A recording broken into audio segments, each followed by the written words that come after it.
大家好。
再加入1勺玉米淀粉，大约80克左右。用筷子充分搅拌均匀，搅拌至白糖融化，碗中没有干淀粉，颗粒也没有。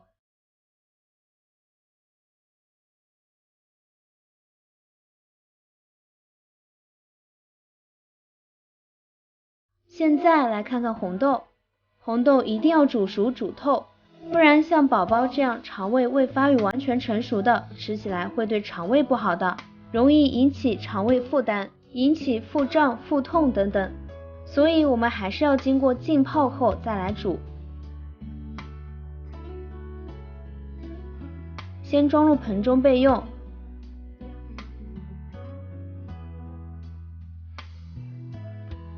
现在把锅洗干净了，我们把牛奶糊倒入锅中，接着就开始不停地搅拌，这样随着温度越来越高，牛奶糊也会越来越粘稠。这时我们需要不停地搅拌，慢慢的搅拌，力度也会越来越大。大家可以用一个趁手一点的工具，这样手臂就不会那么酸了。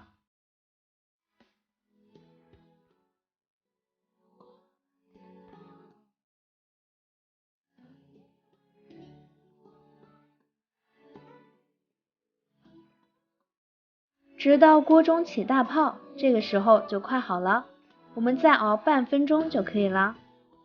这里大家一定要煮透，不然半透不透的，怕宝宝吃了会拉肚子哦。就搅拌成这样的粘稠度就可以啦。接着我们把红豆加进来，继续搅拌，把红豆搅拌至融合，这里大概搅半分钟左右。因为红豆本身已经煮透了，所以这里就不需要浪费多少时间了。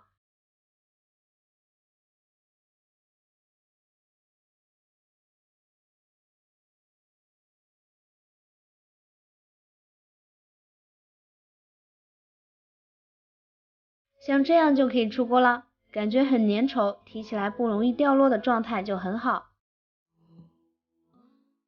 提前准备好一个模具，没有模具用家用碗也可以当模具使用。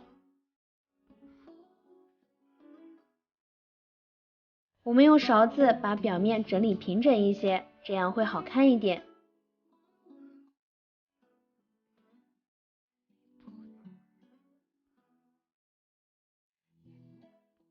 再震荡几下，使内部组织更加的瓷实一些，不会有小气孔，这样就会更好吃啦。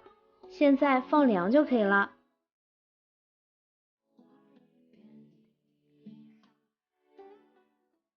现在切成自己喜欢的形状，可以切成条，也可以切成块。